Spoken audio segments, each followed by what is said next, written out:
কোন কোন জায়গায় যে দই বড়া স্ট্রিট ফুড হিসেবে বিখ্যাত নয় বা পাওয়া যায় না, সেটা জানতে হলে বোধহয় চোখে দূরবীন লাগাতে হবে। কি বলেন আপনারা? কিন্তু সবসময় কি রাস্তা থেকে কিনে খাওয়া স্বাস্থ্যকর? আমার তো ধারণা আপনারাও বাড়িতে বানান। কিন্তু সেই দই বড়াগুলো কি এতটাই নরম তুলতুলে হয় যে মুখে দিলেই মিলিয়ে যাবে? যদি না হয় তাহলে চলুন দেখে নিই আমার আজকের রেসিপি। নমস্কার বন্ধুরা, পিয়াজ মিরাজ টাচে আপনাদের স্বাগত জানাই। আজকের রেসিপির নাম তো বুঝতেই পাচ্ছেন, তবুও বলে নিই দই বড়া। প্রথমেই দেখে নিই কী কী উপকরণ আমি ব্যবহার করেছি। বেদানা, গোটা জিরে, গোলমরিচ, ভিজিয়ে রাখা বিউলির ডাল, সেউ বা ঝুরি ভাজা, আর লেগেছে টক দই, পেঁয়াজ আর ধনেপাতা। অবশ্যই আপনারা পরিমাণ মতো গোটা লঙ্কা বা চিলি ফ্লেক্স ব্যবহার করতে পারেন। এবার কিভাবে বানালাম সেগুলো দেখব। প্রায় 6 থেকে 8 ঘন্টা আগে আমি ডাল ভিজিয়ে রেখেছিলাম, আর ভেজানোর সময় বেশ কয়েকবার ভালো করে ধুয়ে নিয়েছি। কেন বলুন তো?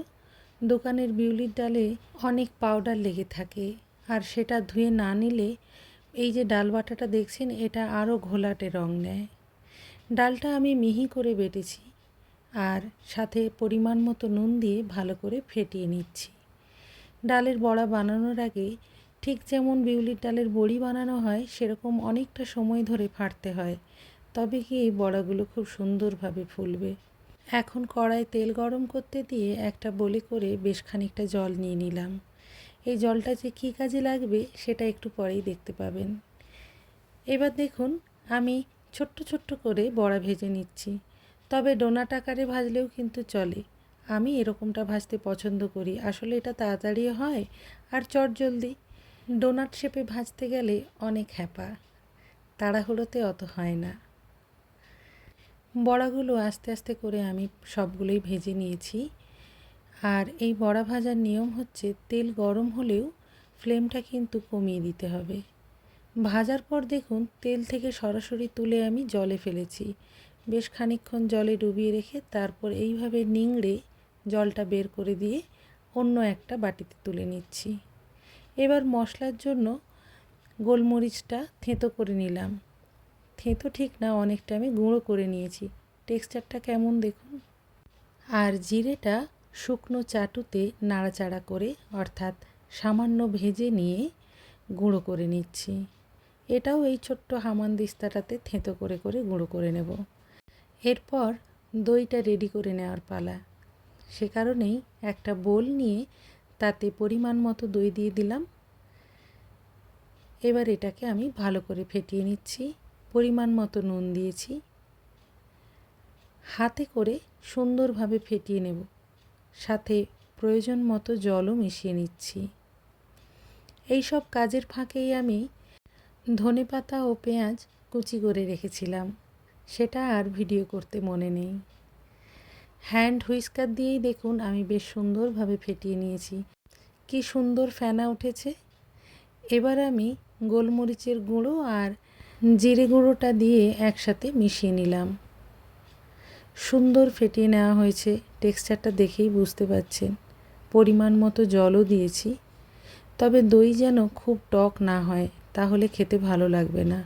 এখন আমি বড়াগুলো দইতে ডুবিয়ে নিচ্ছি, আর এই অবস্থাতেও বেশ কিছুক্ষণ রেখে দেব। এর ফলে দইটাও বড়ার মধ্যে ঢুকে যাবে, মানে দইয়ের স্বাদটাও আমরা বড়ার ভেতরে পাবো। এই এতগুলো প্রসেস হওয়ার জন্যই কিন্তু বড়াটা নরম তুলতুলে হবে। আর জলে ভিজিয়ে নেওয়ার জন্য অতিরিক্ত তেল যেটা বড়ায় লেগে থাকবে, সেটাও ধুয়ে বেরিয়ে যাবে। তাহলে কেমন হলো বলুন তো প্রসেসটা। এবার চলুন সাজিয়ে নিই। সার্ভিং প্লেটে করে প্রথমেই দই আর বড়াটা দিয়ে দিলাম। এবার ওপর থেকে জিরে ও মরিচ গুঁড়ো, সাথে পেঁয়াজ কুচি, ধনে কুচি দিচ্ছি, আর ওপর থেকে সেউ বা ঝুরি ভাজা দিলাম। স্বাদ বাড়ানোর জন্য দিয়ে দিলাম কয়েকটা বেদানার দানা।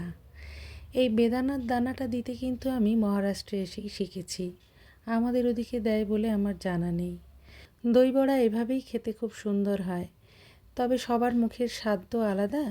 আপনাদের যদি মনে হয় এখানে অন্য কিছু যোগ করা যেত বা কিছু বাদ দিলেও হতো, সেটা অবশ্যই কমেন্ট বক্সে কমেন্ট করে জানাবেন। আর যদি মনে হয় এই রেসিপিটা খুব সুন্দর হয়েছে, কমেন্ট করে জানাতে ভুলবেন না।